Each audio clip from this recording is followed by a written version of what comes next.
आज से अप्रॉक्स 4 महीने बाद आपका जेईई मेंस का पेपर आपके सामने होगा और आप उस पेपर को अटेम्प्ट कर रहे होंगे। बट भैया 4 महीने बहुत ही कम टाइम है, क्या इस टाइम में सही में कुछ हो सकता है? तो यार एक चीज़ बोलूँगा, अभी से अगर आप जम के मेहनत करते हो और ये 4 महीने इफेक्टिवली यूज़ करते हो और बाय चांस अगर आपका फर्स्ट अटेम्प्ट अच्छा नहीं जाता है, फिर भी आपके अंदर एक कॉन्फिडेंस होगा कि आपने फर्स्ट अटेम्प्ट किया और उसके मिस्टेक से आप अपने सेकंड अटेम्प्ट में जो आपको अगले 2-2.5 महीने और मिलेगा उसमें और इफेक्टिवली प्रिपेयर करके सेकंड अटेम्प्ट को अच्छे से कर सकते हो। So now the choice is yours कि आपको क्या करना है, ये बचे हुए 4 महीने बर्बाद करने हैं या इसको यूज़ करना है। अगर आप यूज़ करने के लिए रेडी हो तो इस वीडियो में मैं एग्जैक्टली बताने वाला हूँ कि आपको क्या करना है, कहाँ से करना है, कितना करना है और कितना एनफ रहेगा, सब कुछ डिटेल में मैं बताऊंगा। सो अगर आप रेडी हो तो यार एक कमेंट कर देना, I will crack JEE mains, और उसके साइड में अपना ड्रीम कॉलेज। तो गाइस वीडियो स्टार्ट करते हैं। तो यार देखो कि हमें कौन से इंपॉर्टेंट चैप्टर्स करने हैं, कौन से इंपॉर्टेंट टॉपिक्स करने हैं, पीवाईक्यूज कितने ईयर्स के करने हैं, कहाँ से इन चैप्टर्स को कम से कम टाइम में कवर करना है। ये सब चीज़ें मैं बताने से पहले एक चीज़ आपके दिमाग में क्लियर करना चाहता हूँ कि आप सबसे पहले ये रेडी रखो कि आपको कितना टारगेट करना है अपने जेईई मेंस के फर्स्ट अटेम्प्ट में। और ये चीज का अप्रोक्सीमेशन आप तब ले सकते हो जब आपको थोड़ा सा कट ऑफ और मार्क्स वर्सेस परसेंटाइल का आइडिया होगा। अगर आप जेईई मेंस का लास्ट ईयर का कट ऑफ देखोगे कैटेगरी वाइज 2024 का, तो आपको पता होगा कि 93.2 जनरल का गया था और जनरल ईडब्ल्यूएस का समथिंग 81.3, ओबीसी एनसीएल का 79.6, एससी एसटी का आप देखोगे 60 और 46 गया था। तो आप जो भी कैटेगरी पे बिलोंग करते हो, आप एक कट ऑफ का एस्टिमेशन लेके एक मार्क्स टारगेट कर सकते हो। लेट सपोज अगर आप जनरल कैटेगरी पे और आपका लास्ट ईयर का कट ऑफ 93.2 गया था और इस year definitely cut off high जाएगा लास्ट ईयर से, तो लेट सपोज अगर 94 परसेंटाइल भी जाता है तो उसके अकॉर्डिंग जो हम मार्क्स वर्सेस परसेंटाइल का एक डेटा मैं आपको रफ एस्टिमेट दिखा रहा हूँ, जो बहुत 4-5 साल के डेटा के अकॉर्डिंग हमने एक एवरेज आउट करके बनाया है। तो अगर आप 94 के लिए अगर आप देखोगे 94 परसेंटाइल अगर आप टारगेट कर रहे हो जेईई मेंस के लिए जनरल कैटेगरी, तो समथिंग 123 मार्क्स एक एवरेज मार्क्स हो जाता है। और अगर आप एक्सपेक्टेड देखोगे 125-128 हो रहा है और 95 परसेंटाइल के लिए 135-138।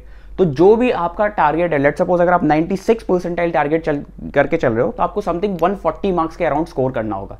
तो आपका टारगेट यही होना चाहिए कि अब मुझे 140 मार्क्स स्कोर करना है। तो ये चीज़ आपके दिमाग में अगर क्लियर हो तो डेफिनेटली आप उसके अकॉर्डिंग प्रिपेयर कर सकते हो, क्योंकि आप जो भी मॉक टेस्ट दोगे उसमें आपको एक रफ स्केल में लेके चलना होगा कि मेरे हर मॉक टेस्ट में कम से कम इतने मार्क्स तो आने चाहिए, 100+ आने चाहिए। जो भी कैटेगरी आप बिलोंग करते हो उसके अकॉर्डिंग आपको ये मार्क्स का एस्टिमेशन लेके चलना है।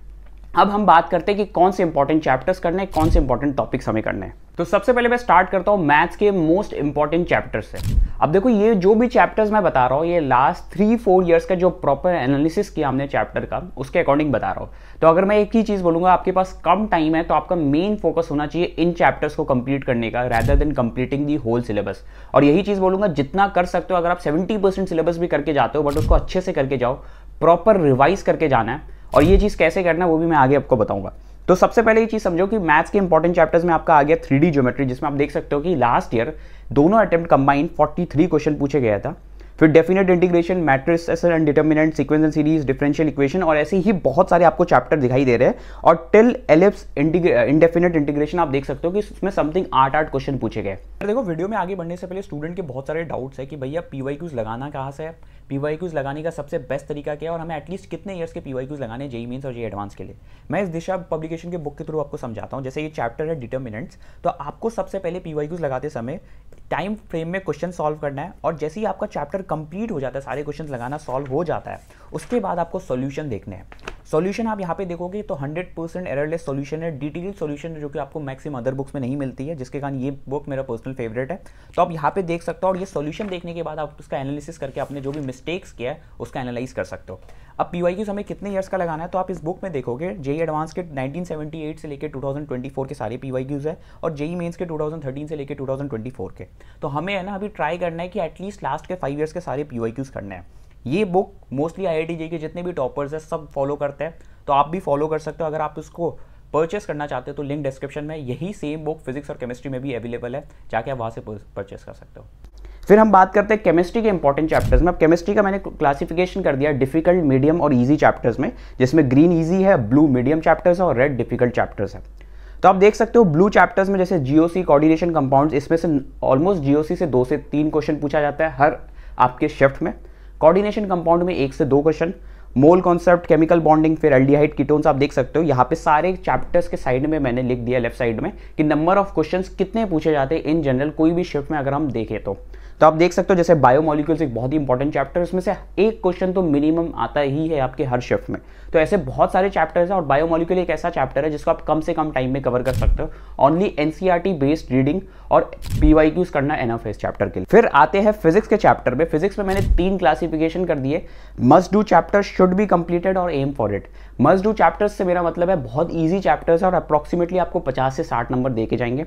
जैसे फोटो इलेक्ट्रिक इफेक्ट चैप्टर हो गया, हीट एंड थर्मोडायनेमिक्स हो गया, काइनेमेटिक्स, एनएलएम, फ्रिक्शन, ये सारे चैप्टर्स जैसे 1 to 9 तक आप देख सकते हो। ये मस्ट डू चैप्टर्स में बहुत ईजी चैप्टर्स है और डेफिनेटली आप कवर कर सकते हो।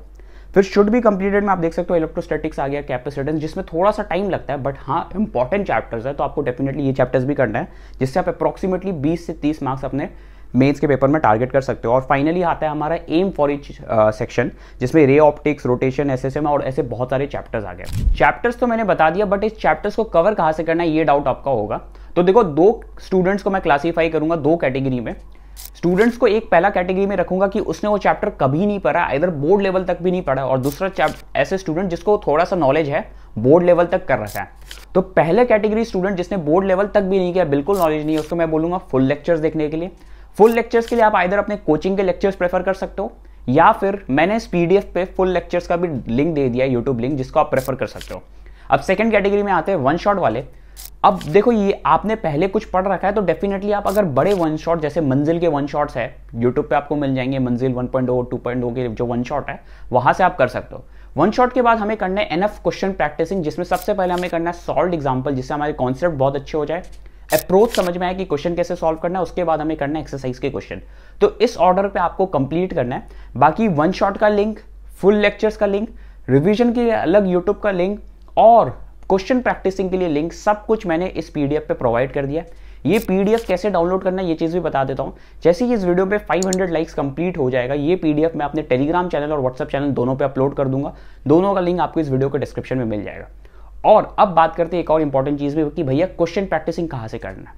तो देखो, क्वेश्चन प्रैक्टिसिंग के लिए भी यही चीज बोलूंगा कि लास्ट के 3-4 ईयर्स के पीवाईक्यूज तो एटलीस्ट आपको करके जाने। और मेरी बात मानो कि अगर आप ये चीज़ बहुत अच्छे से कर लेते हो तो आप ऑलमोस्ट, आपको बहुत सारे डिफरेंट बुक्स या कुछ भी लगाने की ज़रूरत नहीं है, क्योंकि most of the questions PYQs से रिपीट होता है। और एनटीए के पास क्योंकि लिमिटेड सेट ऑफ क्वेश्चंस है तो बहुत सारे क्वेश्चंस रिपीट होते हैं और इसी टाइप के क्वेश्चंस पूछे जाते हैं, नंबरिंग चेंज करके। तो मैं बोलूँगा पीवाईक्यूज को लास्ट 3-4 ईयर्स को बहुत अच्छे से आपको करना है। और फिर आपको टाइम बचता है तो आप अपने कोचिंग के डीपीपीज मॉड्यूल्स कर सकते हो, बट पीवाईक्यूज सबसे कंपलसरी चीज़ है। तो ये था इस वीडियो का सबसे इंपॉर्टेंट सेगमेंट जो मैं आपको बता रहा हूँ। बाकी ये पीवाईक्यूज भी डाउनलोड करना है, अगर आपको डाउनलोड करना है, शॉर्ट नोट्स डाउनलोड करना है, सब कुछ ऑलरेडी अपलोडेड है व्हाट्सअप चैनल पे, वहाँ से जाके आप डाउनलोड कर सकते हो। सब कुछ मैंने अपलोड कर दिया। बाकी और कुछ भी अगर आपको हेल्प चाहिए, कुछ भी प्रॉब्लम हो रहा तो आप इस वीडियो के कमेंट सेक्शन में लिखना, बिकॉज मैं सारे कमेंट्स का ऑलमोस्ट रिप्लाई करूँगा और आपको हेल्प करूँगा। बाकी गाइस, थैंक्स अ लॉट, आपने मेरे मैथमेटिक्स की बुक को इतना प्यार दिखाया। ये लॉन्च के फर्स्ट मंथ में ही सोल्ड आउट हो गए सारे प्लेटफॉर्म्स, और स्टूडेंट्स का बहुत बार मैसेज आ रहा था कि भैया कब ये अवेलेबल होगा। तो अब ये सारे प्लेटफॉर्म्स में, अमेजॉन, फ्लिपकार्ट में वापस से अवेलेबल है। लिंक मैं डिस्क्रिप्शन में ऐड कर दिया, वहाँ से जाके आप इसको परचेस कर सकते हो। Bye guys.